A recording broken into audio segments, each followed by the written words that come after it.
Subscribe कीजिए हमारे YouTube channel को और बेल आइकन को दबाइए लेटेस्ट वीडियो की नोटिफिकेशन सबसे पहले पाने के लिए।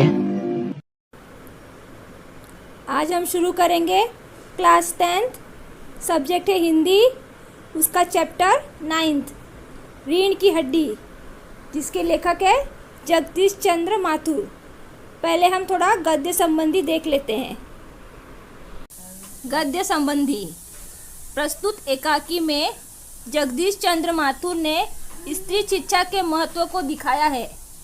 प्रस्तुत एकाकी यानी एक्टिंग में, यानी जो किया गया है ना, वो एक नाटक है। उसमें जगदीश चंद्र माथुर ने स्त्री शिक्षा के महत्व को दिखाया गया है। इस नाटक में समाज के दकियानुसी विचारों पर प्रहार करते हुए लेखक ने नारी सम्मान को महत्व प्रदान किया है। समाज के दकियानुसी यानी छोटी सोच को, जैसे स्त्रियों को कम पढ़ाना चाहिए या फिर स्त्रियों का दर्जा पुरुषों से कम होता है, ऐसी जो सोच है उस पर लेखक ने प्रहार किया है और इस एकाकी के जरिए नारी सम्मान का महत्व देने की कोशिश की है। शुरू करते हैं। पात्र का मतलब होता है कैरेक्टर। अभी कौन कौन कैरेक्टर है? उमा सुशिक्षित युवती यानी पढ़ी लिखी एक औरत है। रामस्वरूप उमा के पिता है। प्रेमा उमा की माँ है। शंकर वो भी एक युवक है और गोपाल प्रसाद शंकर के पिताजी है। और जो रतन है वो रामस्वरूप का नौकर है। अभी इन लोग ने अपने अपनी भूमिका इसमें इस एकाकी में निभाई है। तो शुरू होता है। एक कमरा। अंदर के दरवाजे से आते हुए जिन महाशय की पीठ नजर आ रही है वह अधेड़ उम्र के है। अभी एक कमरा है, उसके अंदर से जिन महाशय यानी पर्सन, जिस पर्सन की पीठ नजर आ रही है वह अधेड़ उम्र का है। अधेड़ उम्र का यानी न वो ज़्यादा जवान है ना ही ज़्यादा बुजुर्ग है। एक तख्त को पकड़े हुए कमरे में आते हैं। एक तख्त यानी टेबल, लकड़ी का एक टेबल होता है, वो पकड़े हुए कमरे में आते हैं। तख्त का दूसरा सिरा उसके नौकर ने पकड़ रखा है और वो जो टेबल है उसका दूसरा सिरा यानी साइड उसके नौकर ने यानी उसके सर्वेंट ने पकड़ के रखा है। अभी आगे,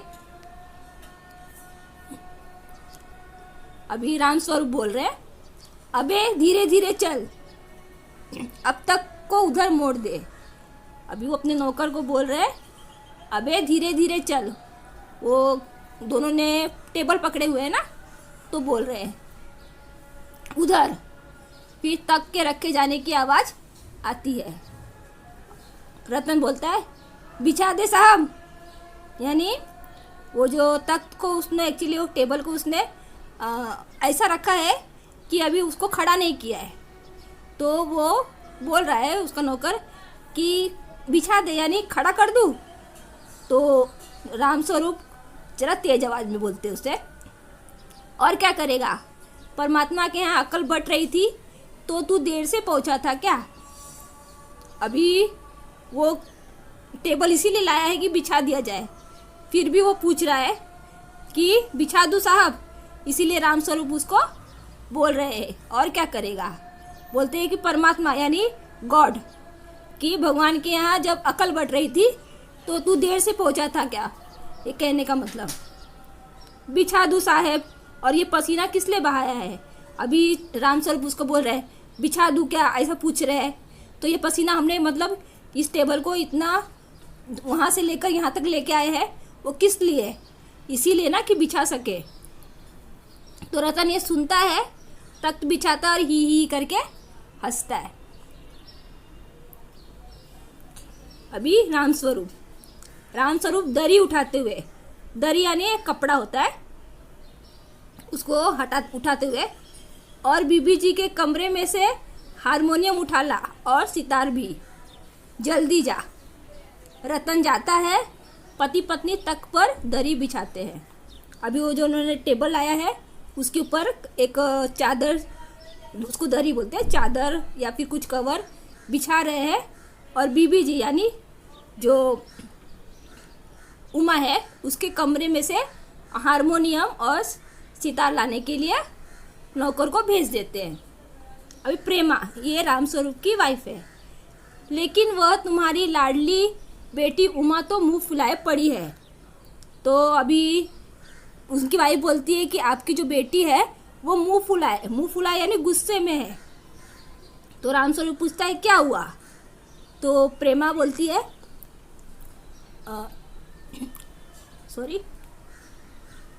प्रेमा बोलती है तुम्ही ने तो कहा था कि उसे ठीक ठाक करके नीचे लाना, वो ऐसा बोलती है।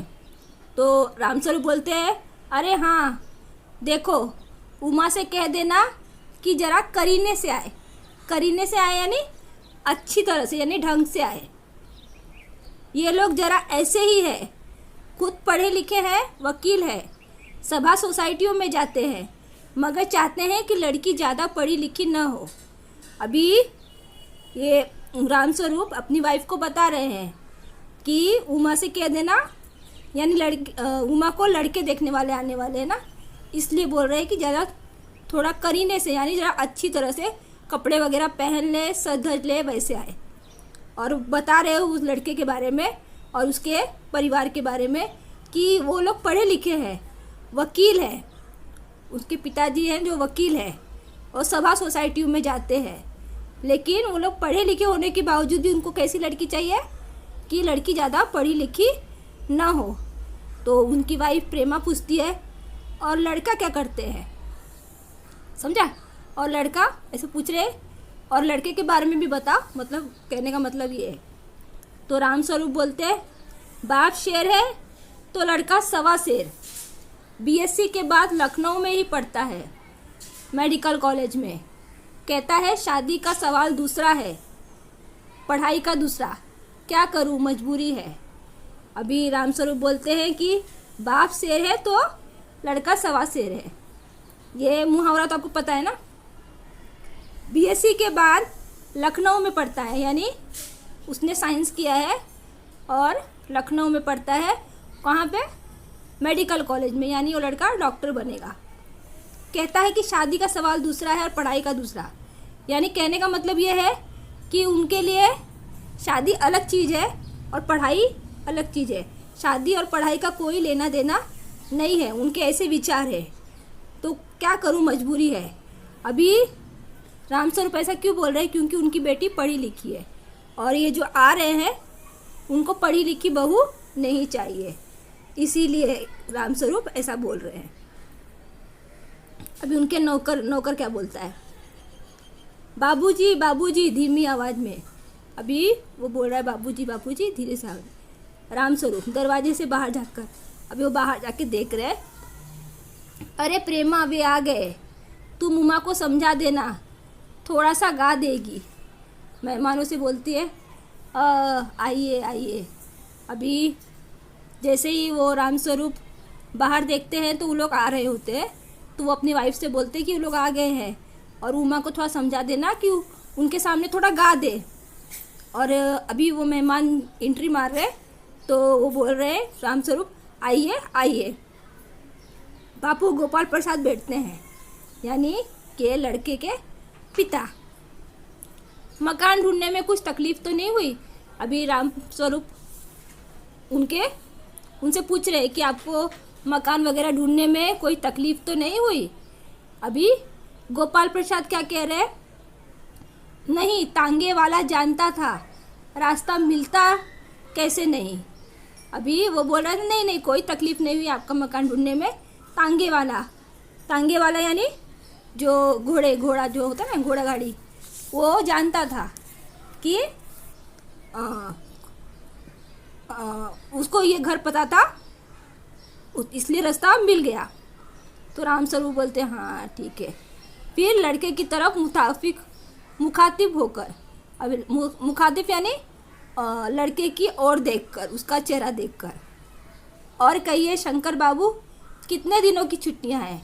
अभी रामस्वरूप लड़के से पूछ रहे हैं कि और बताइए कितने दिन की छुट्टी है। ये एक्चुअली बातचीत हो रही है ऐसे ही। तो शंकर कहता है जी कॉलेज की तो छुट्टियां नहीं है, वीकेंड में चला आता था।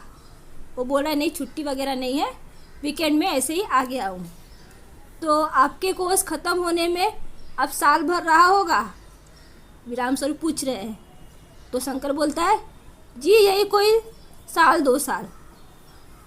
तो रामस्वरूप सोच में पड़ जाते हैं, साल की 2 साल, यानी 1 साल की 2 साल, यानी 1 ही साल लगता है। तो शंकर क्या कह रहा है जी 1 आध साल का मार्जिन रखता हूँ, अभी एक आध यानी 1 साल का, यानी एक्स्ट्रा पकड़ के चलता हूँ। यानी समझो कि 1 साल वो फेल हो गया तो उसकी हिसाब से वो बोल रहा है कि साल 2 साल। तो गोपाल प्रसाद अपनी आवाज़ और तरीका बदलते हुए, अच्छा तो साहब फिर बिजनेस की बातचीत हो जाए। बिजनेस, इसमें बिजनेस का मतलब शादी की बातचीत हो जाए। तो रामस्वरूप चौंक जाते हैं, बिजनेस समझ कर। ओ अभी उनको समझ में आया कि क्या है एक्चुअली। अच्छा लेकिन ज़रा नाश्ता तो कर लीजिए। तो क्या बोल रहे हैं कि नहीं पहले नाश्ता कर लो, बाद में बात करते हैं। तो गोपाल प्रसाद कहते हैं यह सब क्या आप तकल्लुफ़ करते हैं, यानी आप ये सब क्यों तकलीफ़ करते हैं? ऐसे नाश्ता देते तो बोलते ना कि ये सब तकलीफ़ क्यों की। रामस्वरूप तकल्लुफ़ किस बात का, मतलब तकलीफ़ किस बात की? यह तो मेरी बड़ी तकदीर है कि आप मेरे यहाँ तशरीफ़ लाए हैं। तो वो बोल रहे हैं कि इसमें तकलीफ़ किस बात की, ये तो मेरी तकदीर यानी मेरी किस्मत है कि आप मेरे यहाँ तशरीफ़ का मतलब होता है पधारना, या फिर बैठना भी बोल सकते हैं आप, पधारे हैं। तो गोपाल प्रसाद अपने लड़के से बोल रहे हैं क्यों, क्या हुआ? शंकर बोल रहा है कुछ नहीं। तो गोपाल प्रसाद बोलते हैं झुक कर क्यों बैठे हो, ब्याह तय करने आए हो, कमर सीधी करके बैठो। तुम्हारे दोस्त ठीक कहते हैं कि शंकर की बैकबोन। अभी जो गोपाल प्रसाद का बेटा शंकर है वो झुक कर बैठा हुआ है, तो उसी को अपने बेटे को बोल रहा है कि झुक कर क्यों बैठे हो, ब्याह यानी मैरिज, यानी शादी तय करने आए हो, कमर सीधी रख के बैठो। और तुम्हारे दोस्त कहते हैं शंकर की बैकबोन, उसके आगे बीच में ही बात को काट देते हैं। इतने में बाबू रामस्वरूप चाय की ट्रे लाकर मेज पर रख देते हैं। समझे? अभी चाय आ गई है। अभी गोपाल प्रसाद आखिर आप माने नहीं, वो ट्रे लेके आए ना चाय का, इसलिए वैसा बोल रहे हैं। रामस्वरूप चाय प्याले में डालते हुए, प्याले यानी ग्लास में डालते हुए, हाँ ऐसे करते ना वो, आपको बिलायती चाय पसंद है या हिंदुस्तानी? बिलायती यानी फॉरेन और हिंदुस्तानी तो इंडियन, आपको पता है ना। गोपाल प्रसाद नहीं साहब, मुझे आधा दूध और आधी चाय दीजिए और ज़रा सी चीनी भी डाल दीजिएगा। चीनी यानी शुगर। अभी शंकर खखार कर, वो गला साफ करते ना ऐसे करते ना वो, सुना है सरकार अब ज़्यादा चीनी लेने वालों पर टैक्स लगाएगी। वो एक जनरली ऐसे बात कर रहा है कि सुना है कि सरकार ज़्यादा चीनी लेने वालों पर टैक्स लगाएगी।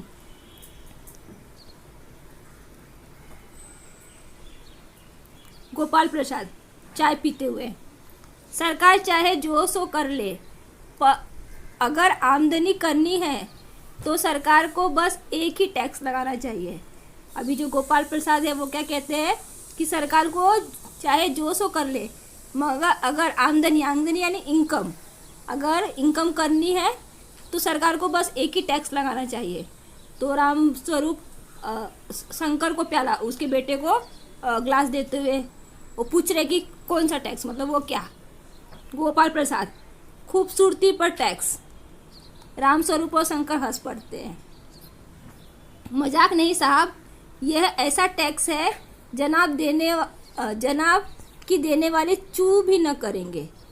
मतलब ये बोल रहे कि खूबसूरती पे टैक्स लगना चाहिए, और कह रहे कि मजाक नहीं कर रहा हूँ, अगर ये टैक्स ऐसा लगाया जाएगा ना तो देने वाले हैं ना वो ज़रा सा सवाल भी नहीं करेंगे, चू नहीं करेंगे, यानी कोई सवाल भी नहीं करेंगे और टैक्स दे देंगे। रामस्वरूप जोर से हंसते हुए, वाह वाह, खूब सोचा आपने, वाकई आजकल खूबसूरती का सवाल भी बेढब हो गया है। हम लोगों के ज़माने में तो यह उठता भी न था। अभी रामस्वरूप बोल रहे हैं कि सही सही सोचा आपने, जो आज खूबसूरती का जो सवाल है वो बेढब एंड निराला होना है, यानी बहुत बड़ा हो गया है, हग हो गया है। बोल रहे हैं कि हम लोग के ज़माने में तो खूबसूरती से कोई लेना देना नहीं था, मतलब लोग खूबसूरती के बारे में नहीं सोचते थे इतना। तस्तरी गोपाल की तरफ बढ़ाते हुए, लीजिए, अभी उनको क्या बोलते हैं, प्लेट, तस्तरी यानी प्लेट में कुछ सामान है खाने के लिए, वो उसकी तरफ बढ़ाते हुए बोल रहे हैं लीजिए। तो गोपाल प्रसाद समोसा उठाते हैं उसमें से, कभी नहीं साहब, कभी नहीं। अभी वो बोल रहे हैं, अप्रिशिएट करें कि हाँ हमारे ज़माने में तो खूबसूरती पे कोई सवाल उठता भी नहीं था। अभी रामस्वरूप शंकर की तरफ मुखातिब होकर, जो रामस्वरूप है वो शंकर की तरफ मुखातिब यानी उसके चेहरे की ओर देख के, आपका क्या ख्याल है शंकर बाबू? अभी वो उसके बेटे से पूछ रहे हैं कि आपका क्या ख्याल है शंकर बाबू? तो शंकर बोलते हैं कि बाबू बोलते किस मामले में? तो रामस्वरूप बोलते हैं यही कि शादी तय करने में खूबसूरती का हिस्सा कितना होना चाहिए। अभी वो कह रहे हैं कि लड़के से पूछ रहे हैं कि अगर शादी करना है तो लड़की कितने, उसका जो खूबसूरती का हिस्सा कितना % होना चाहिए। तो लड़के से पूछ रहे हैं, लेकिन अभी लड़के का पिता यानी गोपाल प्रसाद बीच में ही टोक देते हैं, बीच में ही, यह बात दूसरी है रामस्वरूप, बाबू रामस्वरूप, मैंने आपसे पहले ही कहा था कि लड़की का खूबसूरत होना निहायत ज़रूरी है, और जायचा यानी जन्म पत्र तो आपको मिल ही गया होगा। अभी बीच में ही गोपाल प्रसाद बोलते हैं कि यह बात दूसरी है, मतलब हमारे ज़माने में चल जाता था कि लड़की खूबसूरत है या नहीं, लेकिन इनको खूबसूरत बहू चाहिए, इसीलिए बोल रहा है कि मैंने पहले ही कहा था कि लड़की का खूबसूरत होना निहायत यानी बहुत बेहद ज़रूरी है। जायचा यानी जन्म पत्र, जो कुंडली होता है ना, वो जायचा तो मिल ही गया होगा। और वो शादी करते थे ना तो कुंडली को मिलाना बहुत ज़रूरी पड़ता था, वो लोग उसको शुभ अशुभ में काउंटिंग करते थे, अगर नहीं मिलती तो शादी भी नहीं करते थे। तो वही बोल रहे हैं कि कुंडली यानी जायचा जन्म पत्र तो मिल ही गया होगा। अभी रामस्वरूप क्या बोल रहे हैं, जी जायचे का मिलना क्या मुश्किल बात है। अब वो बोल रहे हैं कि जायचे यानी जन्म पत्र का मिलना क्या मुश्किल बात थी, ठाकुर जी के चरणों में रख दिया।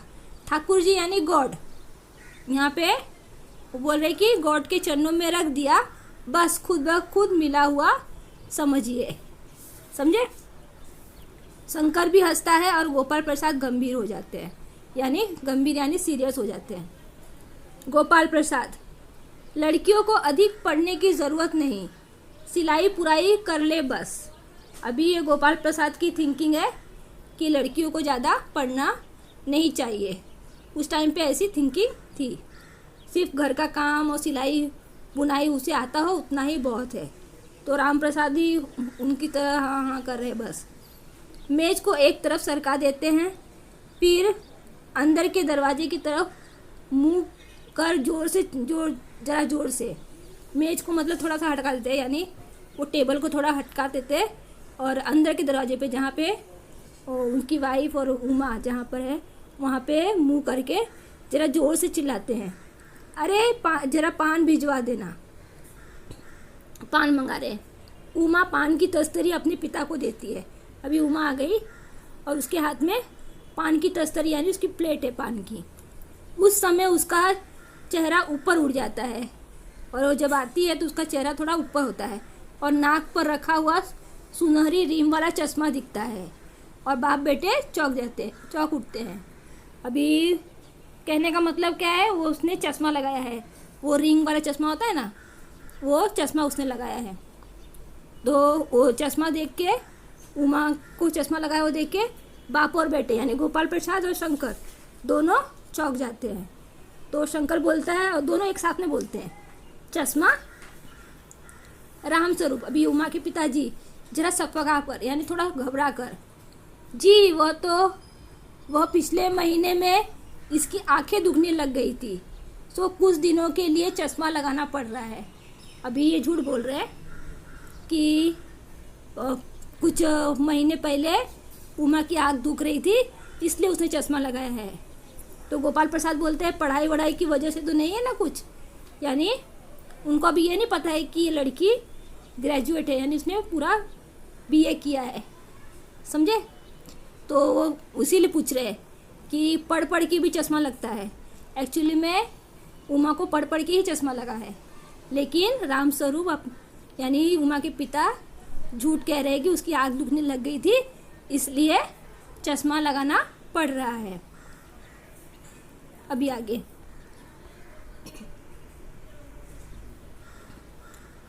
राम स्वरूप, नहीं साहब, वो तो मैंने अर्ज किया ना, यानी वो तो मैंने आपको बताया ही था, अर्ज किया था यानी बताया ही था। गोपाल प्रसाद संतुष्ट हो गया, यानी उसको सेटिस्फैक्शन हो गया, हाँ पढ़ उड़ के मतलब चश्मा नहीं लगाया। कोमल स्वर में, बैठो बेटी, अभी उमा को बैठा रहे हैं। राम स्वरूप, वहाँ बैठ जाओ उमा, उस तख्त पर अपने गाजे वाजे के पास। अभी वहाँ पे कोई टेबल है जहाँ पे गाजा वगैरह रखा है, तो जब बैठने के लिए कहते हैं तो उमा के पिता राम स्वरूप उसको उस तख्त पर बैठने को कहते हैं जहाँ पे उसने वो हारमोनियम और सितार वगैरह रखा है ना, वहाँ पर। तो उमा वहाँ पे जाकर बैठती है। गोपाल प्रसाद, चाल में तो कुछ खराबी नहीं, चेहरे पर भी छवि है, हाँ कुछ गाना बजाना सीखा है। अभी वो जब जाती है चल के तो वही चाल, तो बोले चाल मतलब लंगड़ी नहीं है, लंगड़ी लूड़ी नहीं है ना वो, चेहरे पे भी छवि है यानी चेहरा भी खूबसूरत है। तो पूछ रहे कि कुछ गाना बजाना सीखा है।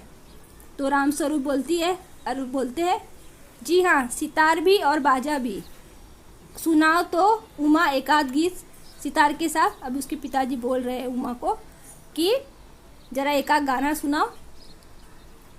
उमा सितार पर मीरा का मशहूर भजन मेरे तो गिरधर गोपाल गाना शुरू कर देती है। उसकी आंखें शंकर की झेपती सी आंखों से मिल जाती है और वह गाते गाते एक साथ रुक जाती है। अभी जो उमा है वो एक गाना है ना, मेरे तो गिरधर गोपाल, वो गाना शुरू करती है और गाते गाते उसकी जो नज़र है वो शंकर की नज़र से मिल जाती है। तो वो झेपती यानी शर्माती हुई आंखों से देखती है और अचानक ही वो क्या करती है, रुक जाती है गाते गाते। राम स्वरूप, क्यों क्या हुआ, गाने को पूरा करो उमा। अभी उसके पिताजी बोल रहे हैं, अभी रुक गई ना गाना गाते हुए, तो वही बोल रहे हैं कि गाने को पूरा करो। तो गोपाल प्रसाद बोलते हैं, नहीं नहीं साहब काफ़ी है, आपकी लड़की अच्छा गाती है। उमा सितार रखकर अंदर जाने को बढ़ती है। अभी उसने गाना गा लिया, वो अंदर जाने वाली रहती है। तो गोपाल प्रसाद कहते हैं, अभी ठहरो बेटी, उसको रोक लेते हैं। राम स्वरूप, थोड़ा और बैठी रहो उमा। अभी उसके पिता भी बोल रहे हैं कि थोड़ा और बैठ जाओ। तो गोपाल प्रसाद उमा से, तो तुमने पेंटिंग वेंटिंग भी सीखी है। तो उमा चुप रहती है, उनसे पूछते हैं उमा से, लेकिन उमा कुछ बोलती नहीं है। तो उसके पिताजी बोलते हैं, राम स्वरूप, हाँ वह तो मैं आपको बताना ही भूल गया, यह जो तस्वीर टंगी है कुत्ते वाली, इसी ने बनाई है, और वह उस दीवार पर भी। और ये जो दिखा रहे हैं उसके घर में एक कुत्ते की तस्वीर है, तो बोल रही है उमा ने ही बनाई है। और एक और तस्वीर है, वो भी बोल रहे हैं कि यही उमा ने ही बनाई है। तो गोपाल प्रसाद बोलते हैं, ये तो बहुत अच्छा है। और सिलाई वगैरह मतलब पेंटिंग वगैरह तो ठीक है, तो सिलाई वगैरह के बारे में पूछ रहे हैं कि सिलाई वगैरह आता है कि नहीं। तो उसके पिताजी फिर बोलते हैं, राम स्वरूप, सिलाई तो सारे घर की इसी के जिम्मे में रहती है। जिम्मे में यानी इसी की जिम्मेदारी है, मतलब कुछ भी कपड़ा सीना होता है तो यही सीती है। यहाँ तक कि मेरी कमीजें यानी शर्ट, कमीज भी यही सीती है। गोपाल प्रसाद बोलते हैं ठीक, लेकिन हाँ बेटी, तुमने कुछ इनाम भी जीता है? अभी उसे पूछ रहे कि तुमने कुछ इनाम वगैरह भी मिला है? फिर भी उमा चुप है। रामस्वरूप इशारे से खांसते हैं, लेकिन उमा चुप है, उसी तरह गर्दन झुकाए। गोपाल प्रसाद अधीर हो उठते हैं और रामस्वरूप सकपकाते हैं। अभी उसे पूछ रहे हैं कि इनाम जीता है तो लेकिन उमा जो है वो चुप है। तो उसके पिताजी थोड़ा खांसते हुए इशारा करते हैं उमा को कि कुछ बोले, लेकिन वो चुप ही रहती है, अपनी जो गर्दन है वो नीचे ही झुकाए रखती है। तो ये देख के जो गोपाल प्रसाद है वो अधीर हो उठते हैं, और जो रामस्वरूप यानी उसके पिताजी है वो सकपका यानी थोड़ा घबरा जाते हैं। रामस्वरूप उसके पिताजी बोल रहे जवाब दो उमा। गोपाल से जरा शर्माती है, इनाम तो इसने, अभी इसके जो पिताजी है उमा को बोल रहे बोलने के लिए, लेकिन वो बोल नहीं रहे हैं। तो बाद में वो गोपाल से बोल रहे हैं कि शायद शर्मा रही है, इनाम तो इसने जीते। अभी बोलने ही जा रहे हैं उसके पिताजी, तो बीच में ही गोपाल प्रसाद जरा रूखी आवाज़ में यानी थोड़ा गुस्से में बोल रहे हैं, जरा इसे भी तो मुंह खोलना चाहिए। अभी गोपाल प्रसाद बोल रहे हैं कि कब से पूछ रहा हूँ तो इसे बोलना चाहिए, ये तो कुछ बोल ही नहीं रही है। वही बोल रहे कि इसे भी मुंह खोलना चाहिए। तो रामस्वरूप उसके पिताजी बोलते हैं उमा देखो ये क्या कह रहे हैं, जवाब तो दो। अभी उसके पिताजी अपनी बेटी को बोल रहे हैं कि पूछ रहे हैं उसका जवाब दो। तो उमा हल्की लेकिन मजबूत आवाज़ में लेकिन जवाब देती है। क्या देती है? क्या जवाब दूँ बाबूजी? जब कुर्सी मेज बिकती है तब दुकानदार कुर्सी मेज से कुछ नहीं पूछता, सिर्फ खरीदार को दिखला देता है, पसंद आ गई तो अच्छा है, वरना। पर उमा अपनी तुलना कुर्सी मेज से कर रही है। जिस तरह जब कुर्सी मेज बिकती है तब दुकानदार कुर्सी मेज से कुछ नहीं पूछता, सिर्फ खरीदार को दिखला देता है, पसंद आ गई तो अच्छा है, वरना उसे खरीदना है तो खरीदेगा, नहीं तो फिर वो चला जाएगा। इस तरह वो अपना कंपैरिजन कुर्सी मेज से कर रही है।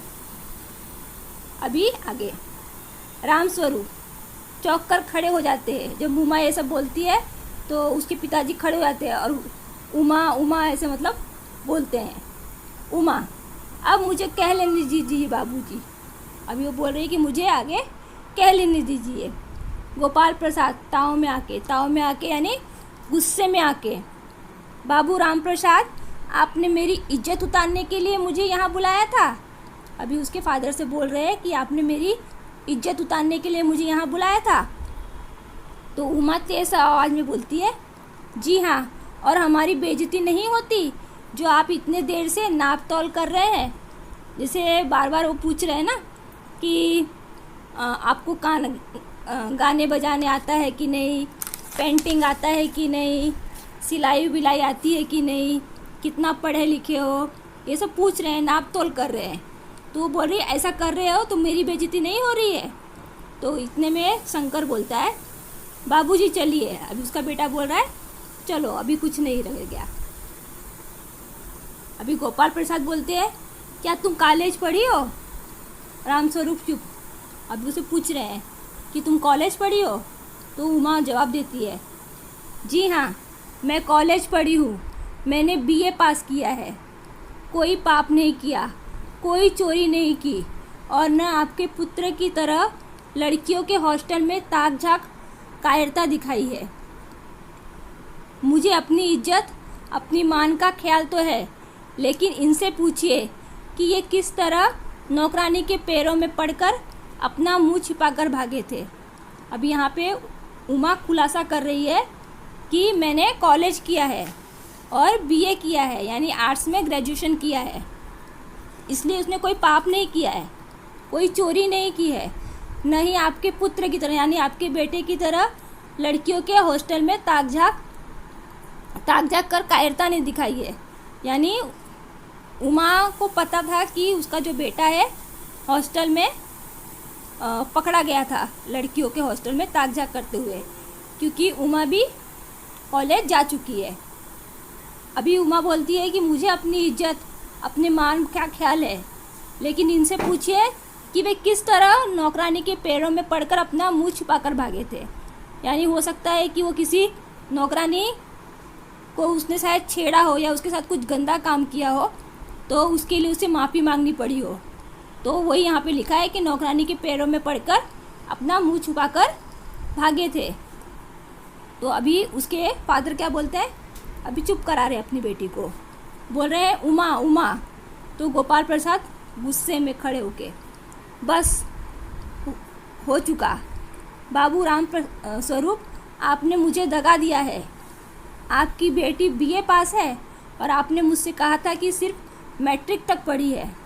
अभी जो गोपाल प्रसाद है उसके फादर से बोल रहे हैं कि आपने मुझे दगा दिया, यानी धोखा दिया है। आपकी लड़की बीए पास है, यानी वो ग्रेजुएट है, और आपने मुझसे कहा था कि वो सिर्फ मैट्रिक यानी 10th ही उसने किया है। ऐसा उसके पिताजी ने झूठ बोला था। अभी दरवाजे की ओर बढ़ते हैं। अभी बाप बेटे दोनों उठ के जा रहे हैं घर छोड़ के। तो अभी उमा पीछे से बोलती है, जी हाँ जाइए, ज़रूर चले जाइए, लेकिन घर जाकर ज़रा ये पता लगाइएगा कि आपके लाडले बेटे की रीढ़ की हड्डी भी है या नहीं, यानी बैकबोन। यहाँ पे उमा बोल रही है कि आप पता लगाइए कि आपके बेटे की रीढ़ की हड्डी है या नहीं। कहने का मतलब ये है कि जो शंकर है वो एक चरित्रहीन युवक है, और कई बार वो लड़कियों के हॉस्टल में ताक झाक करते हुए पकड़ा गया है और वहाँ से बेइज्जत करके वहाँ निकाला गया है। जो शंकर है वो विचारहीन, चरित्रहीन है। तो वही बोल रहे हैं कि उसे लड़कियों में वो बार बार पूछ रहे हैं कि तुम्हें गाना बजाना आता है, पेंटिंग आता है, लेकिन वो अपने बेटे के बारे में कुछ नहीं बता रहे हैं, जबकि उनका बेटा एक चरित्रहीन लड़का है।